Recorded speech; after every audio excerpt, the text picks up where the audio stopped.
एकनाथ शिंदेंनी संधी दिलेली आहे, काय आपली प्रतिक्रिया आहे?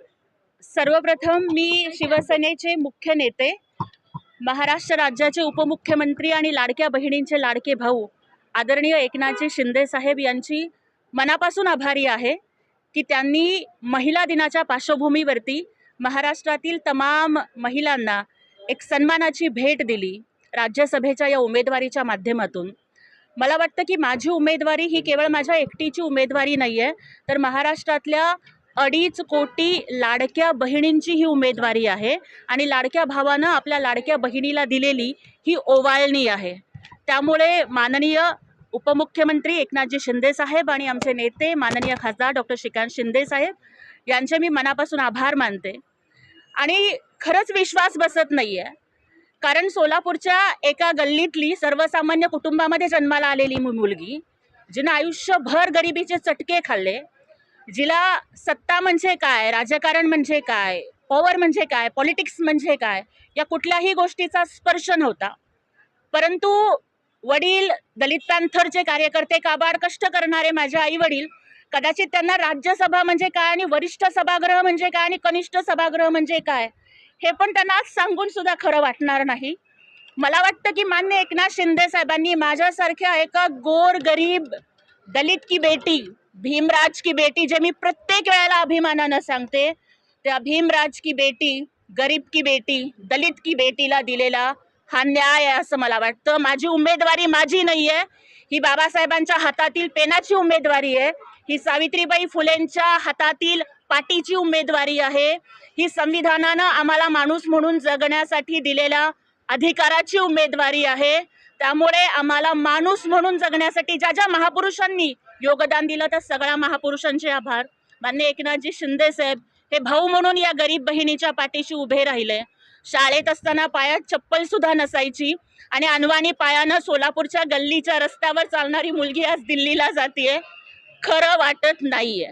भावना तुमच्या या डोळ्यातनं पाहायला मिळतायत, भावनिक आपण झालेला आहे.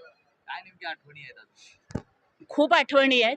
भावनिक एवढ्यासाठी की जेव्हा मी शिवसेनेमध्ये आले, आदरणीय एकनाथजी शिंदे साहेबांच्या नेतृत्वावरती विश्वास ठेवून मी प्रवेश घेतला.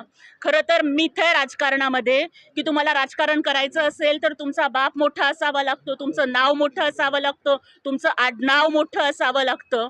मी मोठ्या बापाची पोरगी नाही आहे, पण जर तुम्ही कष्ट करत असाल, जर तुम्ही पक्षासाठी प्रामाणिकपणानं धडपड करत असाल, मग तुम्ही गरीब असलात तरी चालेल, तुमच्यावरती मुख्य नेत्यांचं लक्ष आहे आणि एकनाथजी शिंदे साहेब हे न्याय देतात याचं उदाहरण आज त्यांनी संपूर्ण महाराष्ट्रापुढे आणि भारतापुढे घालून दिलंय.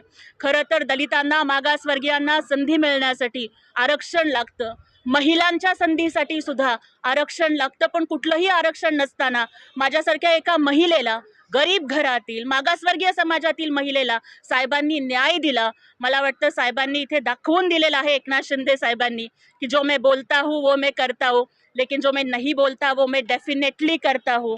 अशा पद्धतीनं त्यांनी मला हा न्याय दिला.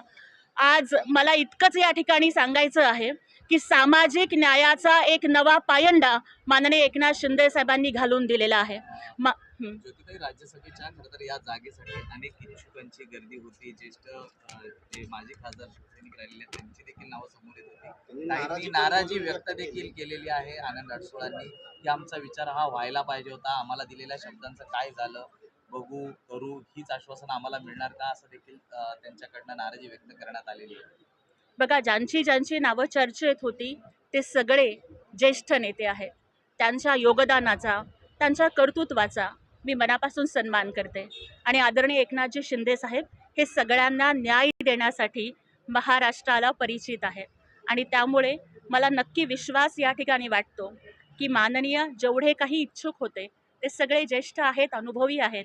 परंतु एका गरीब घरातील दलिताची पोरगी जर संघर्ष करत असेल तर एकनाथजी शिंदे साहेब जसे लाडक्या बहिणींचे पाठीराखे म्हणून उभे राहिले, त्याच पद्धतीनं माझ्या पक्षातील सर्व सन्माननीय मंत्री महोदय असतील, आमदार असतील, खासदार असतील, सर्व नेते असतील, ते माझ्या सोबत उभे राहतील, माझ्या प्रत्येक पावलाला लढण्याचं बळ देतील, याचा मला नक्की विश्वास आहे. देशाच्या वरच्या सभागृहात आपण खरं तर आता शिवसेनेचं नेतृत्व करणार आहात. काय नेमकी पक्षाची बाजू, भूमिका तिथे मांडणार आहात, काय विजन आहे? खरं तर शिवसेना हा तळागाळातील कार्यकर्त्यांचा पक्ष आहे. माननीय एकनाथजी शिंदे साहेब सुद्धा नेहमी म्हणायचे ना की मी आधीही कार्यकर्ता होतो, मुख्यमंत्री असतानाही कार्यकर्ता आहे आणि उपमुख्यमंत्री असताना सुद्धा कार्यकर्ता आहे. साहेब जे नेहमी म्हणायचे ना की मी CM असताना कॉमन मॅन होतो आणि आता DCM असताना डेडिकेटेड टू कॉमन मॅन आहे. त्याच पद्धतीनं मग कॉमन मॅन, कॉमन वुमनला न्याय देण्याचं राजकारण हे एकनाथ शिंदे साहेबांनी केलेलं आहे. एका सर्वसामान्य घरातील राजकारणाचा कुठलाही वारसा नसलेल्या मुलीला आज त्यांनी इतक्या देशातल्या वरिष्ठ सभागृहात पाठवण्याची जी संधी दिली, त्याच्याबद्दल त्यांची कितीही कृतज्ञता व्यक्त केली तरी सुद्धा ते कमी होईल.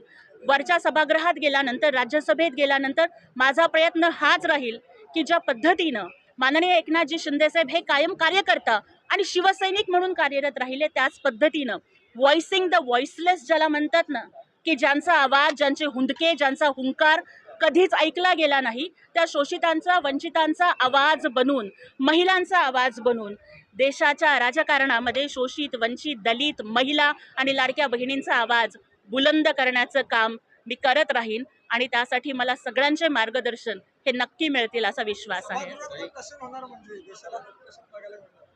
खरं तर सभागृहामध्ये विकासाचे प्रश्न मांडायचे असतात.